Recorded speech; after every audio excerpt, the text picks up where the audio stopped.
Good day everyone. Today, my partner, Janmari Bolotano, and I, Arch Roger Magnowski Kabatanya, will be discussing Lesson 6, the process and developing and using rubrics for alternative assessment. So, we will be diving into what rubrics are and why they are so vital in modern classrooms. So, what is a rubric?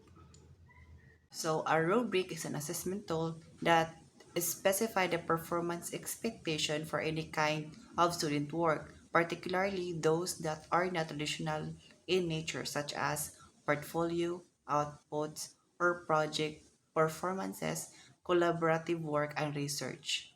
In simple terms, a rubric is a specialized assessment tool. It clearly outlines the performance expectation for any kind of student work. Think of it as a roadmap or a guide that tells students exactly what they need to do to succeed. Why we use rubric? So while we are used at two traditional tests, rubric are especially helpful for alternative assessment. These are tasks that aren't traditional in nature, such as the portfolio and creative outputs, large-scale project or research paper, live performances, or collaborative group work, especially whenever a simple right or wrong answer isn't enough. A rubric helps us to grade fairly and consistently. What actually goes into a rubric? Every effective rubric has three core building blocks.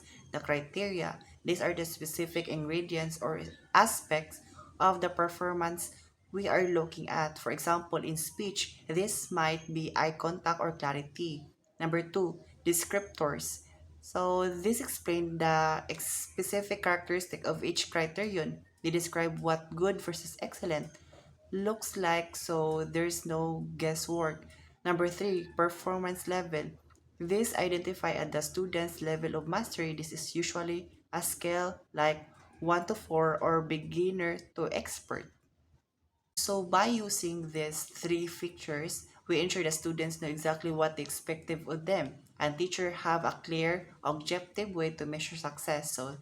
So my report stop here and John Marie Boltano will continue the rest.